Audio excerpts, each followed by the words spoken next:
आज आपका टॉपिक है हिस्ट्री, है ना। हिस्ट्री में अपन पढ़ने वाले हैं सिंधु घाटी सभ्यता, जहाँ से अपने बोला जा सकता है मानव समाज की स्टार्टिंग होती है। सिंधु घाटी सभ्यता, ठीक है। सिंधु घाटी सभ्यता जो है वो शुरुआत उसकी मानी जाती है 2400 ईसा पूर्व से 1700 ईसा पूर्व तक मानी गई है। ये सभ्यता जो थी कब विकसित हुई? 2400 ईसा पूर्व से 1700 ईसा पूर्व तक, ठीक है। तो अगर अपन बोले कि सबसे पहली सभ्यता या सबसे पुरानी सभ्यता अपने यहाँ पे पृथ्वी पर कोई पाई जाती है तो वो कौन सी है? सिंधु घाटी सभ्यता। और एक बात और याद रखना, सिंधु घाटी सभ्यता की ही समकालीन सभ्यता थी मेसोपोटामिया, ठीक है। मेसोपोटामिया की जो सभ्यता थी वो भी सिंधु घाटी सभ्यता की समकालीन थी। यहाँ कहीं कहीं वर्णन मिलता है कि दोनों को आपस में क्या होता था, व्यापार भी होता था और सिक्के वगैरह भी, बहुत सारी चीजें मिली हुई हैं, ठीक है। तो यहाँ सिंधु घाटी सभ्यता जो है वो उसकी स्टार्ट वो जो 2400 ईसा पूर्व से 1700 ईसा पूर्व, और ये जो नापा गया है वो पता है कार्बन पद्धति से नापा जाता है।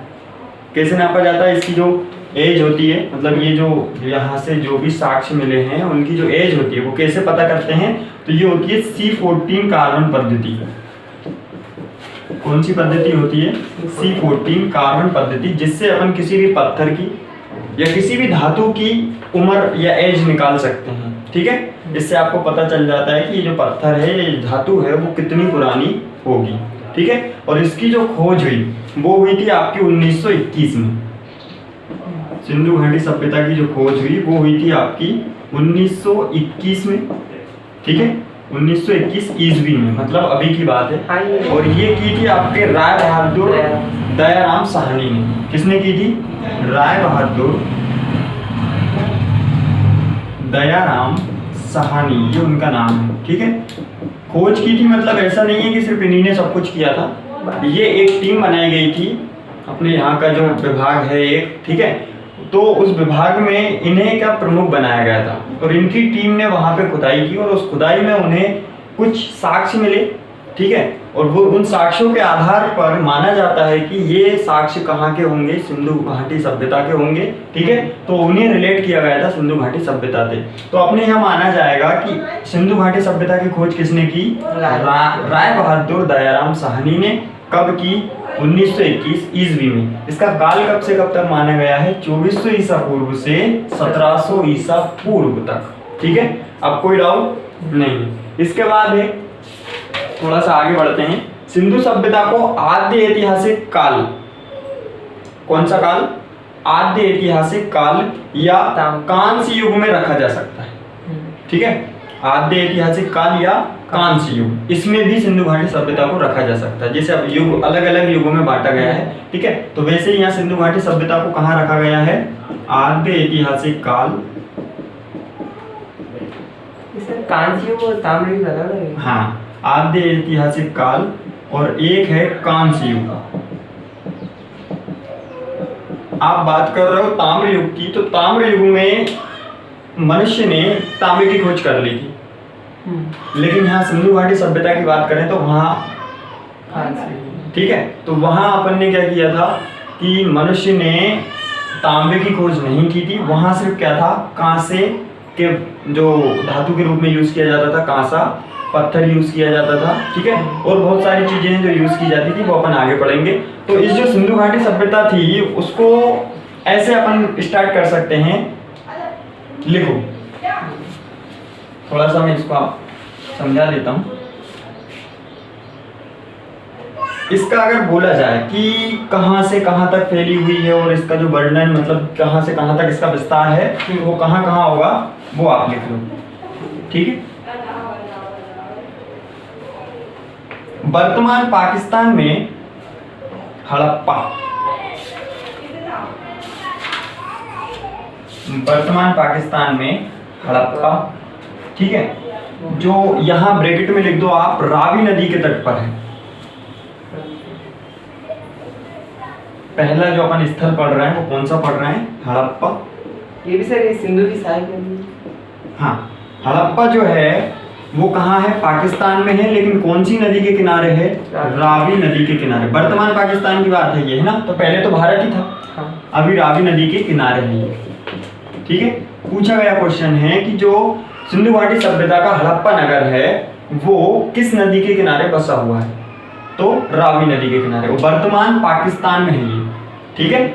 इसके आगे आप थोड़ा सा लिखोगे यहाँ क्या क्या। अब देखो मेन चीज आती है कि अगर ये हड़प्पा है, हड़प्पा नगर है, तो यहाँ क्या क्या मिला होगा, ठीक है। कौन कौन सी खोज यहाँ हुई है, मतलब कौन कौन से साक्ष्य मिले हैं या किन किन चीजों को प्रमुख माना गया है। तो लिखो सबसे पहले विशाल चबूतरों वाले, विशाल चबूतरों वाले, चबूतरा समझते हो, हाँ, ठीक है, एक ऊंची, बहुत ऊंची जगह टाइप, विशाल चबूतरों वाले 6 अन्नागारों की 2 कतारें, 6 अन्नागारों की 2 कतारें। यहाँ पे अन्य, हाँ, यहाँ अन्न रख सकते हैं, ठीक है, वो उसे क्या बोला जाता है, अन्नागार बोला जाता है। तो यहाँ पे 2 कतारें मिली थी, ठीक है। विशाल चबूतरों वाले 6 अन्नागारों की 2 कतार मिली थी, कतारों में होते थे पहले।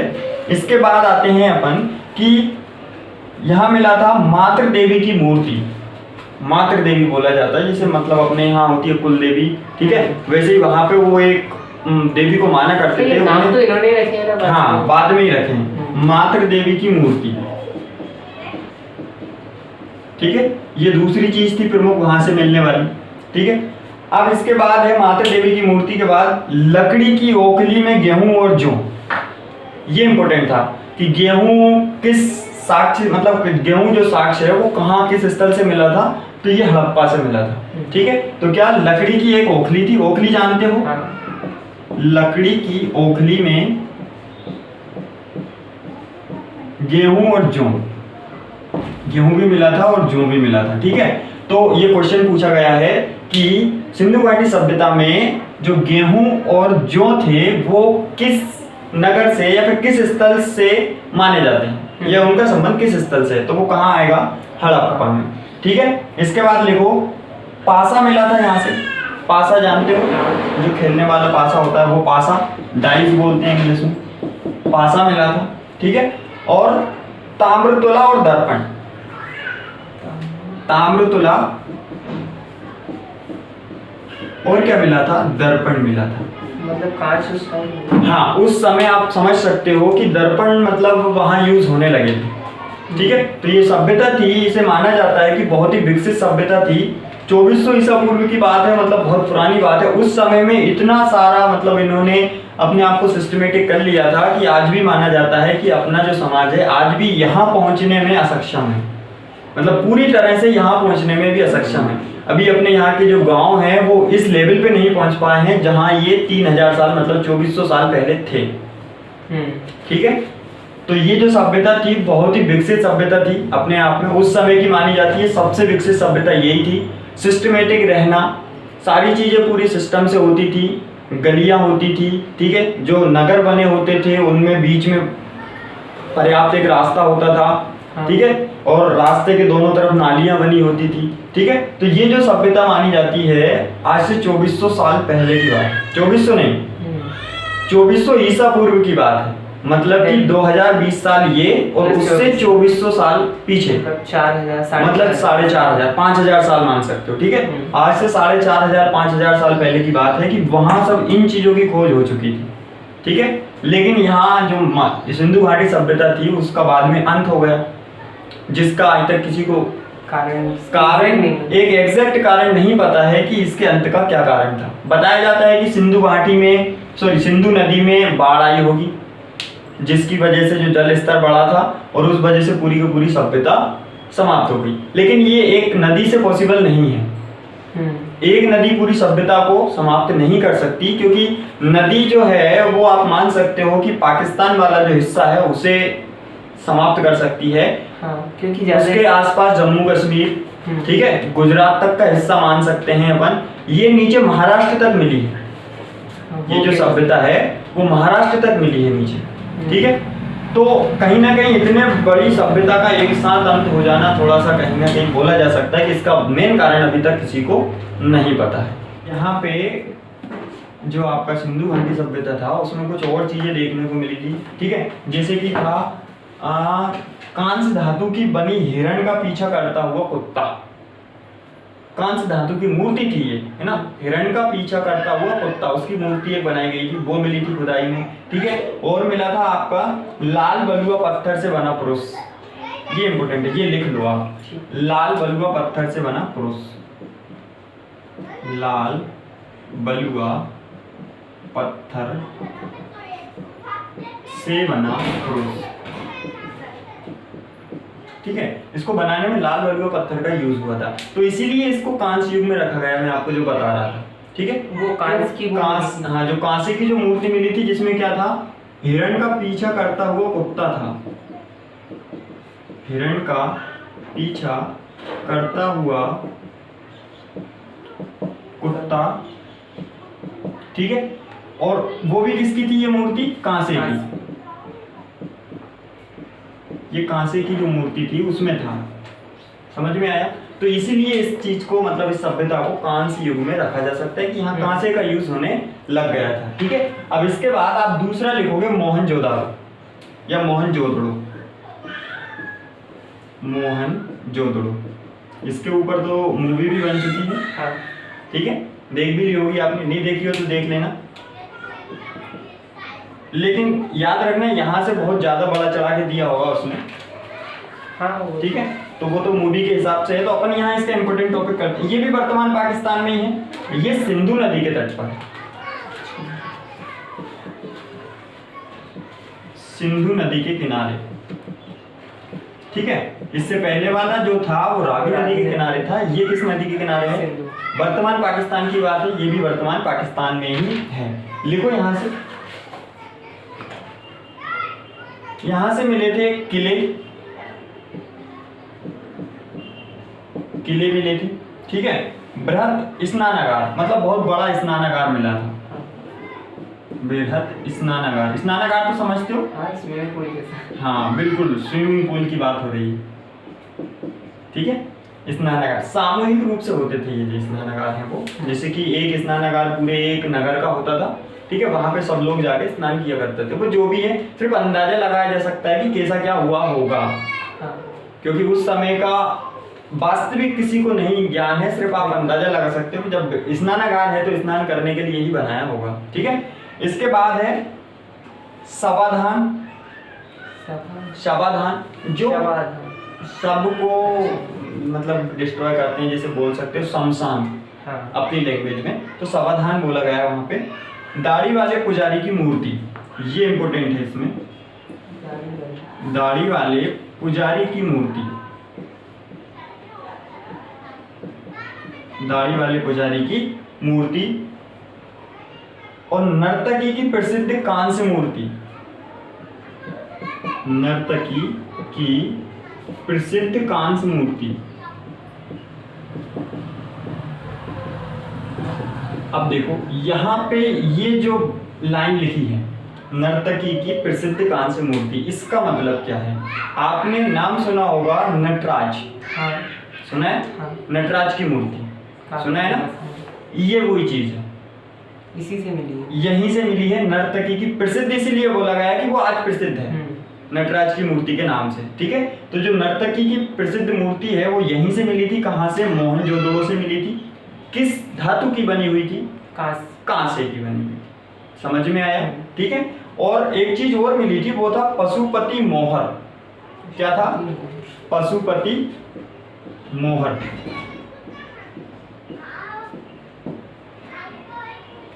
पशुपति मोहर मिला था यहाँ से। मोहर मतलब वहाँ की मोहरें जो थी उस पर एक निशान था, उसे पशुपति नाम दिया गया है, ठीक है। ये तो कोई देवता थे शायद, पशुपति बिल्कुल देवता माना जा सकता है, उस समय के देवता, ठीक है। जैसे यहाँ मातृ देवी लिखा था, वैसे यहाँ उस समय के देवता माने जा सकते हैं पशुपति।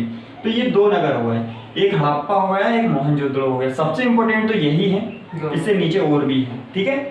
ये पाकिस्तान में है वर्तमान में, ये भी पाकिस्तान में है। ये रावी नदी के किनारे है, ये सिंधु नदी के किनारे है, ठीक है। यहाँ भी कांसे का यूज हुआ था, यहाँ भी कांसे का यूज हुआ था। यहाँ से अन्नागार मिले थे, यहाँ से स्नानागार मिले थे, ठीक है। यहाँ से एक मूर्ति मिली थी मातृ देवी की, यहाँ से एक मूर्ति मिली थी नर्तकी की प्रसिद्ध कांस्य मूर्ति, जिसे अपन आज नटराज के नाम से जानते हैं, ठीक है। और यहाँ से गेहूं और जौ के साक्ष्य मिले थे, ठीक है। इसके अलावा मिला था आपको लाल बलुआ पत्थर से बना पुरुष, यहाँ पशुपति मोहर मिली है उसी, दाढ़ी वाले पुजारी की मूर्ति मिली है। ठीक है, तो ये आपको कंपेयर कर करके पढ़ना है कि कहाँ से क्या क्या मिला है, ये चीजें आपको तब याद रहेंगी। ठीक है, अगली हेडिंग डाल लो। अगली हेडिंग है आपकी लोथल। लोथल कहाँ का है ये लोथल? पंजाब का, गुजरात। देखो, अब जो सिंधु घाटी सभ्यता है उसमें आपका जो अगला टॉपिक है वो है लोथल। क्या है? लोथल। ठीक है, लोथल भी कहाँ है? लोथल भी गुजरात में ही है। कहाँ है? गुजरात में। गुजरात में ही। ठीक है, ये भी किसी नदी के किनारे नहीं माना जाता है, लेकिन इसकी एक विशेषता है कि इसको सभ्यता का मैनचेस्टर बोलते हैं। मैनचेस्टर समझते हो? ऐसी एक जगह जहां से पूरा व्यापार कंट्रोल होता हो।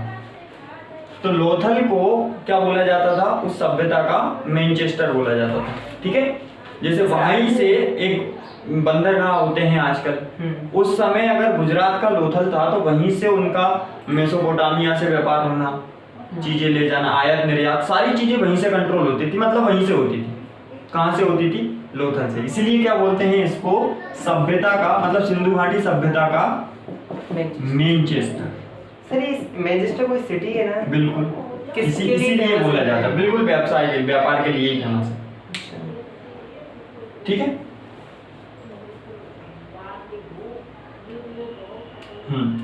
लिखो।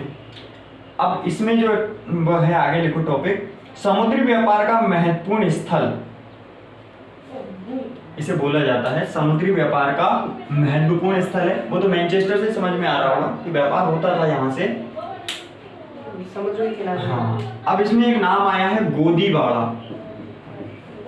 ये भी बहुत इंपॉर्टेंट है, गोदीबाड़ा। और गोदीबाड़ा क्या होता था? यहाँ जहाज बनते थे। ये लोथल के अंदर ही था। हाँ, जहाज बनाने का कारखाना, जहाज बनाने का स्थान बोल सकते हो, जहाज बनाने का स्थान। ठीक है, कहाँ था ये?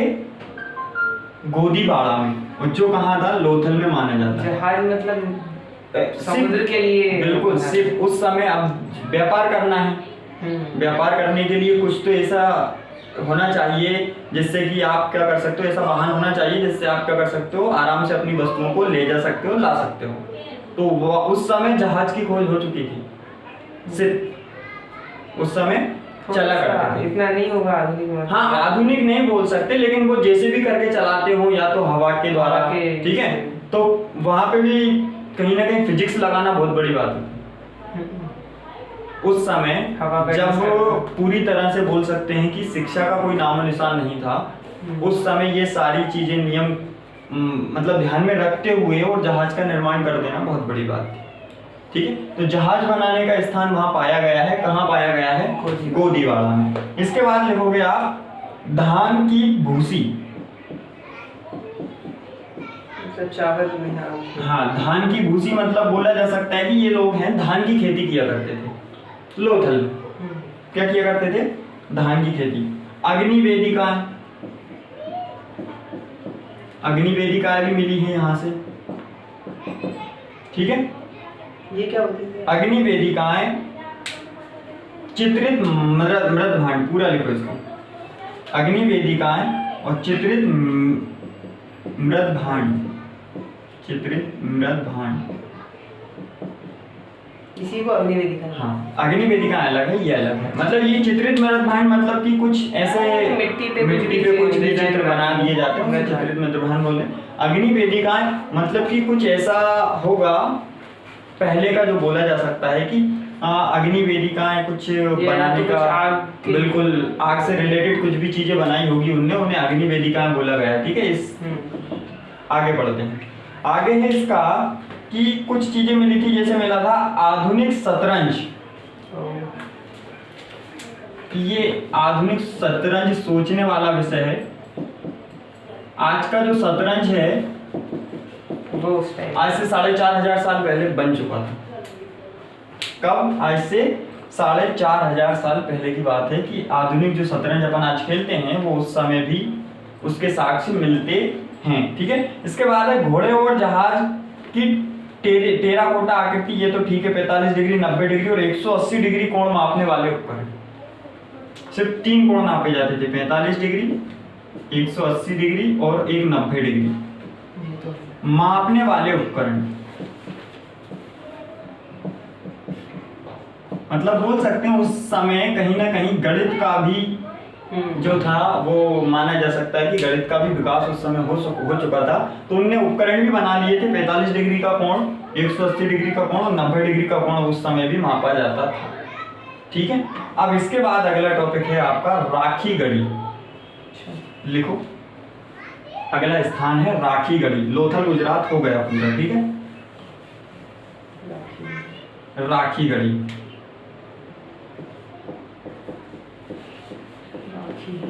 राजस्थान में है। राखी गढ़ी हरियाणा। अच्छा,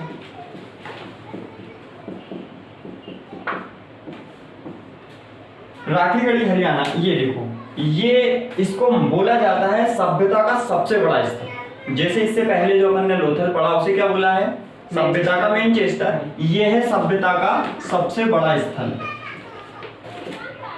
सभ्यता का सबसे बड़ा स्थल।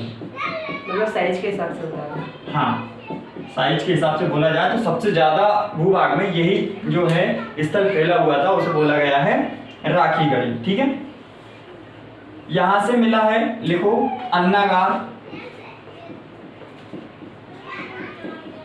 कब्रिस्तान, वही जो अभी समाधान लिखा था अपन ने, कब्रिस्तान। ठीक है,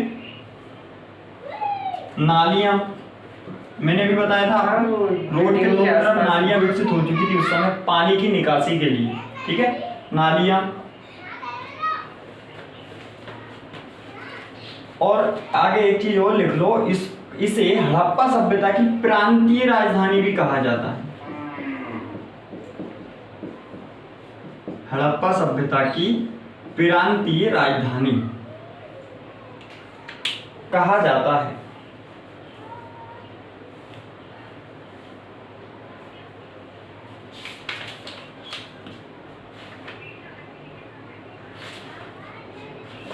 ठीक है, तो उस समय बोला जाएगा कि अगर प्रांतीय राजधानी कोई किसी को बोला जाता था किसी नगर को, तो वो कौन सा था, राखी गढ़ी। राखी गढ़ी हरियाणा में स्थित था। ठीक है, और एक चीज और है इससे रिलेटेड कि सभ्यता का सबसे बड़ा स्थल यही माना गया है।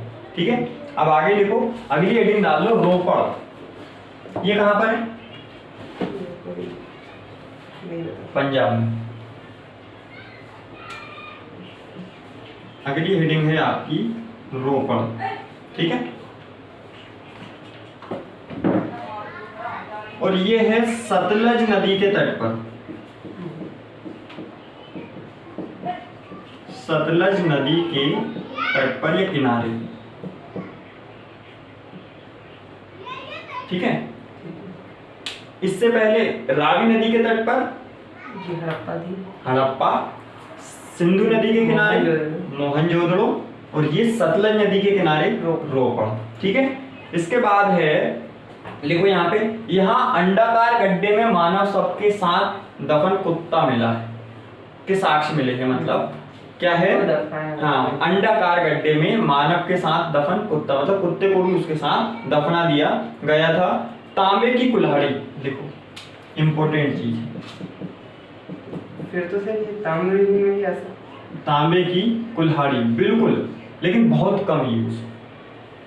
ठीक है, वो खोज तो कर दी, मतलब तो वहां पे लगभग तांबे की कुल्हाड़ी की हो चुकी थी, के साक्ष्य मिले हैं, लेकिन पूरी तरह नहीं बोला जा सकता कि ये जो है वो तांबा ही होगा, क्योंकि इतने सालों बाद धातु का पता लगा पाना थोड़ा सा मुश्किल हो जाता है। तो उसके तांबे से रिलेटेड थे, इसलिए बोला गया है कि तांबे की कुल्हाड़ी के साक्ष्य मिले हैं। ठीक है, इसके बाद है आपके पास यहाँ पे, ये जो है वो आजादी के बाद खोदी गई पहली साइट है, पहला स्थल।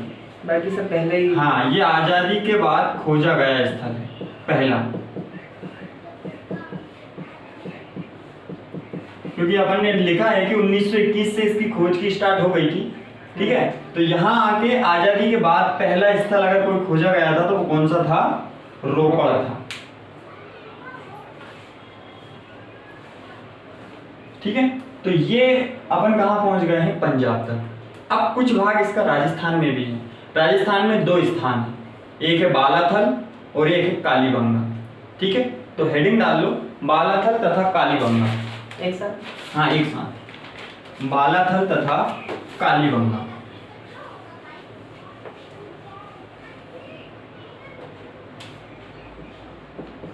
बालाथल तथा कालीबंगा, क्योंकि दोनों स्थान कहाँ के हैं? राजस्थान के हैं, तो लिख दो ब्रैकेट में राजस्थान। ठीक है, लिखो इसमें क्या क्या पाया गया। चूड़ी कारखाना मिला यहाँ पे, चूड़ी बनाने का कारखाना, चूड़ी कारखाना मिला। ठीक है, खिलौने मिले,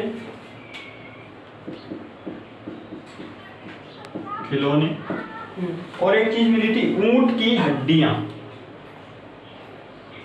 समझ सकते हो? हाँ राजस्थान है तो।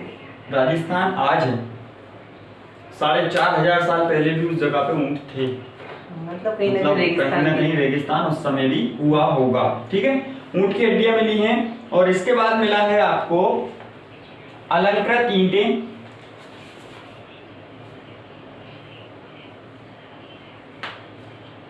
अलंकृत ईंटें मिली हैं। गढ़ी और निचला नगर, गढ़ी और निचला नगर, यहां पर जो नगर थे वो दो भागों में बटे हुए थे। गढ़ी होती थी, उसे दुर्ग भी कहा जाता था, ब्रैकेट में दुर्ग लिख लेना वहां पे। ठीक है, दुर्ग और निचला नगर, तो बोल सकते हो यहाँ पे जो दुर्ग होते थे उनमें थोड़ी ऊंचाई पर बनाया जाता था उन्हें, और वो 2 मंजिला भी हो सकते थे। ठीक है, 2 मंजिला, 3, हाँ 2 मंजिला। उसमें बोला जा सकता है साहूकार वगैरह, ठीक है, या वहाँ के जो शासक होते थे वो रह सकते हैं, उन्हें सेनापति वगैरह वो रहे होंगे। और जो निचला नगर होता था उसमें मजदूर वर्ग, निम्न वर्ग जो होता था वो रहता होगा। यहाँ निचला नगर में सिर्फ एक कमरा होता था, मतलब एक ही रूम होता था। ठीक है, और कहीं कहीं मतलब कहीं कहीं बोला जा सकता है कि सीढ़ियों के साक्ष्य भी मिले हैं, तो बोला जा सकता है कि निचले नगर में भी कहीं कहीं 2 मंजिला भवन मिला जा सकता है। समझ में आया दुर्ग और निचला नगर में क्या अंतर था? दुर्ग में थोड़ा ऊपर बनाए जाते थे, ऊंचाई पर बनाए जाते थे, और यहाँ पे बोला जा सकता है सैनिकों के जो सेनापति होते हैं वो रहा करते होंगे, साहूकार रहा करते होंगे, और यहाँ निचला नगर जो था उसमें मजदूर वर्ग रहता होगा। ठीक है, एक और चीज है वो लिख लो, अग्नि वेदिकाएं, जो अपन ने पहले वाले में लिखा था वो अग्नि वेदिकाएं भी यहाँ से मिली है। क्या मिली है? अग्नि वेदिकाएं मिली। ठीक है, अब लिख लो, एक गुजरात में एक और जगह है वो है सुरकोटरा, सुरकोटदा, सुरकोटदा, ऐसा लिखो, सुरकोटदा।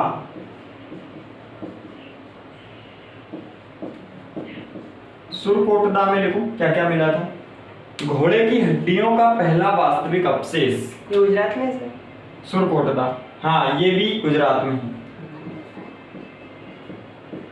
सुरकोटदा गुजरात। यहाँ क्या मिला है? घोड़े की हड्डियों का पहला अवशेष।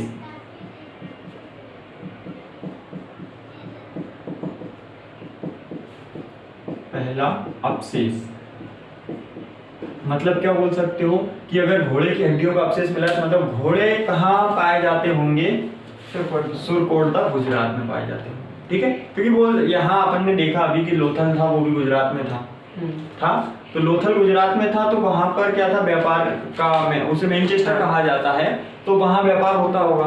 तो वहां के जो लोग होते होंगे, जैसे कि बोल सकते हैं आपकी जो साहूकार होते या जो सैनिक के ऊपर सेनापति होते होंगे, वो कहीं ना कहीं आवागमन के लिए घोड़े का यूज करते होंगे, क्योंकि इतने बड़े क्षेत्र में घूम पाना थोड़ा सा मुश्किल काम है पैदल।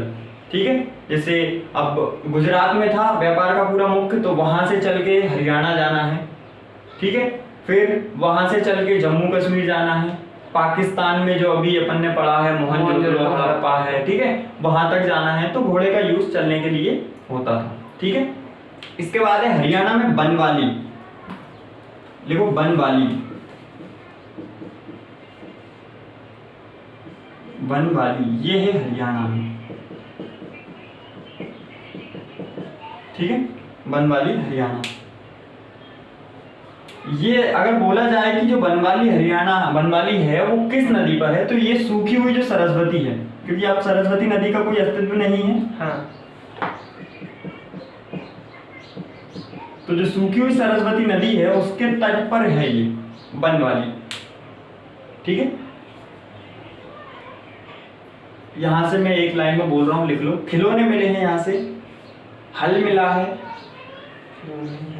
हल मिला है, जौ मिला है, अग्निवेदिका मिली है, अंडाकार आकार की बस्ती मिली है।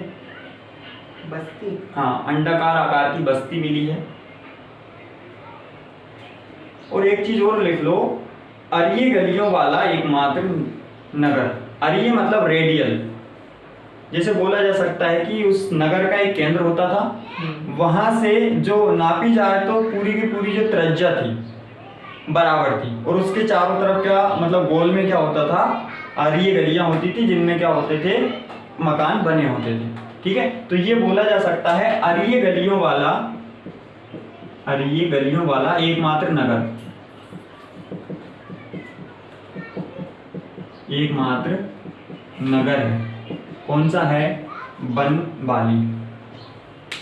ठीक है, तो यहाँ अरिये गलियां मतलब रेडियल, इंग्लिश में बोल सकते हैं रेडियल, एक केंद्र बिंदु होता था, उससे जो गलियां स्टार्ट होती थी फिर वो हाँ त्रिज्या के हिसाब से गोल गोल चलती रहती।